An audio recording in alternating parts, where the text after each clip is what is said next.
আজকের দিনটা শুধু নিজের জন্যে। অনেক দিন পর সময় বের করে চলে গেলাম স্যালনে।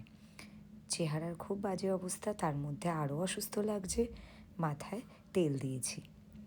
তো প্রথমে স্কিন ট্রিটমেন্ট করালাম, একটা ভালো ফেসিয়াল করিয়েছি। আমার রাইট সাইডে যেই একটু হেলদি করে যে দিদিটা রয়েছে সে করেছে। এত ভালো ফেসিয়াল করেছে বিশ্বাস করো। আমি তো খুব একটা ফেসিয়াল করি না, তবুও যতবার করেছি আজও অবধি সব থেকে আমার বেস্ট লেগেছে। আর যেটার তারিফ আমি না করা ছাড়া পারলাম না। সত্যি মানে এটা খুব খারাপ হয়ে যাবে যদি তারিফটা আমি না করি। সত্যি তোমরা একবার তানিয়াজে যদি এসে থাকো এই দিদির কাছে ফেসিয়ালটা করো। ভীষণ ভালো, ভীষণ ভালো।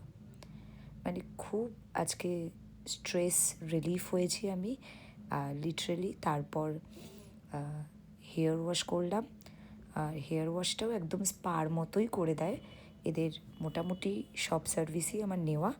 তো এটা কোনো অ্যাডভার্টাইজ নয়, আমার যেহেতু ভালো লাগে। এখানে আমি বেশ কয়েকবার এসেছি, আমি কোনো স্যালনের সাথে কম্পেয়ার করব না, বাট এখানে আমি সার্ভিস নিয়ে স্যাটিসফাইড।